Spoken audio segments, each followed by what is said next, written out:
আমিও চাই কেউ আমাকে অবিশ্বাস করুক। ভালো আছি শুনেও জোর গলায় জিজ্ঞেস করুক, সত্যি করে বলো তো কেমন আছো? কেমন আছোর পরে প্রশ্নবোধক চিহ্নটিতে মায়া জড়িয়ে না থাকলে আমরা সাধারণত সবাইকে বলে দিই ভালো আছি।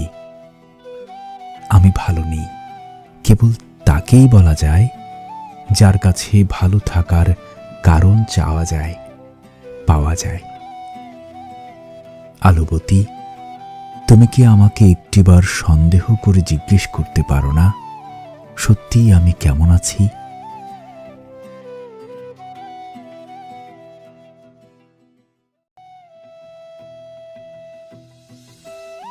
আমিও চাই কেউ আমাকে অবিশ্বাস করুক। ভালো আছি